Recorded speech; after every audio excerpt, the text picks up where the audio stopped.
The importance of the standard variation is that it teaches you what to do when someone's grabbing your chest or throat, but also it teaches you the principles of the trap and roll technique. Now, we're going to transfer those principles to the punch block variation, because I'll tell you the truth. If I was mounted on top of you, I wouldn't choke you. I would sit up and punch you a little bit.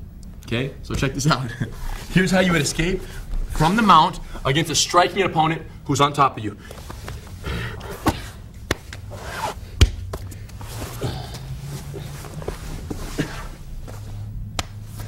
It's too fast.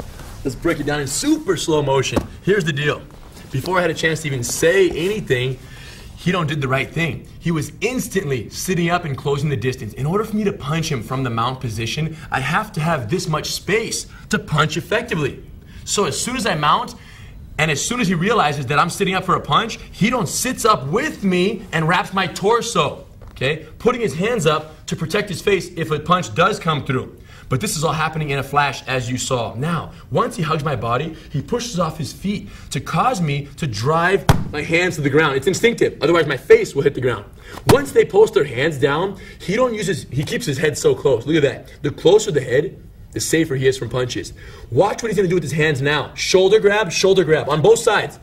Once he has the shoulders controlled, he's gonna push off his feet and slide up north a little bit. He slides out from underneath me, so he's right up here next to my face. Now this shoulder grab goes on to a back hug. And once he establishes the back hug, he pulls out this arm and wraps over my arm. Once the arm is wrapped on the front side, now how does he choose which side to wrap with? He wraps on the side that he's facing. So from the underhook, from here, he wraps this arm because he's looking that way. It's easier to wrap. Now that he has my arm trapped, he traps the foot on the same side, which I'm sure you were already expecting. And you could probably see now how the principle is the same as the first one. My arm is trapped, my foot is trapped, I can't post out now. And now one additional detail, in this one, Hidon uses his hugging arm, the one that's behind my back, that he's using to keep the closeness. With that arm, I can't break free. It's too close to my body. He's using the hugging arm to reach for the sky. And as he does, that helps shift my momentum, making the bridge and roll that much easier.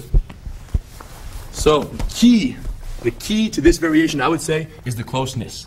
Because with space, they can punch. Without space, they can try, but they won't succeed. So for drill purposes, top person's gonna sit up. They're gonna, as soon as I sit up to throw my punch, he follows me up, grabs around my waist. He's locking hands behind my back, and now pushing off of his feet. Rotate. Look at this. If he doesn't use his feet, take your feet off, just pull me down with your arms. It's not very strong. But the minute he pushes his feet down and drives my face into the ground, I better brace myself.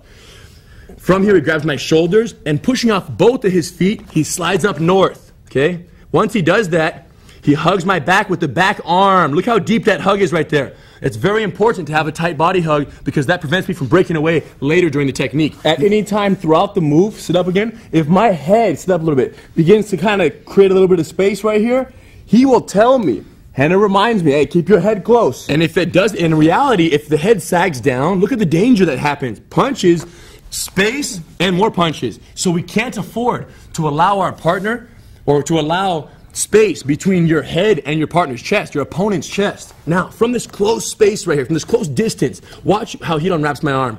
There are 2 times when he can wrap the arm. 1, when I'm posted, go back. 2 is if I try to pull this hand for a small punch. Look at that timing. He wrapped it as soon as I pulled my punch on the front side. Now that he has my arm wrapped, he traps 1 foot and he's ready for the roll. Freeze. There's a huge safety tip right here. The top person, if your hand is open while it's trapped under the armpit, if your hand is open, when they bridge and roll that way, it's going to fold your fingers back and it's not going to be pretty. So as you practice this move, bottom person and top person both, remember, this hand must be tucked in. So if I forget, it's his responsibility to say, hey buddy, turn your hand, brother. Boom. And I tuck it in. Look at my hand. Tucked under, palm up.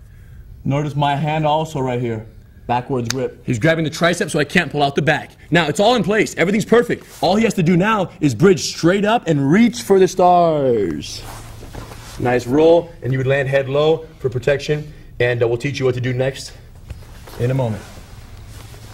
So by myself, here's how this one looks in solo. Protect your face. Sit up, grab the body, bring your opponent down. From there, keep your head close to their chest while grabbing the shoulders, pushing off your feet, and pulling the shoulders and pushing up the feet at the same time will enable you to slide up from underneath them. Once you slide up, reestablish a body hug, an upper body hug with this hand, and the other hand, snake it through. Which side? On the side you're facing. Snake it through, wrap the arm. Once the arm is wrapped, you have one thing left to do. Trap the foot and suck it in. With that foot trap and the arm trap, you're ready. Hips up, take this arm and reach. When you reach, it gives you a lot of leverage to go to your knees. One more time? Yep.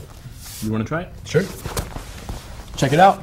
So the truth of the matter is this. Unless you were asleep, literally sleeping at the beach, and the opponent jumps on you while you're sleeping, chances are you're going to see this mount happening before they actually land here. They're going to have to achieve the mount position from somewhere else. They throw your legs out of the way, and as they achieve the mount, look, as he sits up, I'm already with him. So there never should be a first punch. You shouldn't lay here, get punched 3 times, and then react. The idea is you know so well what he's capable of that you can actually stop it before it happens. So as he sits up, I'm with him. I bring him down. I keep his weight on his hands. I'm pulling him down. Now with my head in his chest, we're sliding up. Look at the hug. Nice high hug. Okay, and from here, this hand comes in. If he tries to punch me, it's a perfect time. If he doesn't try to punch me, I'll do it anyways. Look, I bring the hand, I swim, and I break it down with my armpit, pinch it in. Tricep control, elbow pinch, and remember, foot trap, pulling it in close to my hips with a slight angle on this knee. Now, keeping myself close, look, his fingers are already tucked in. He's smart. He does not want to break his fingers. Exactly. Now, watch this. From here, hips straight up, and this hand goes that way.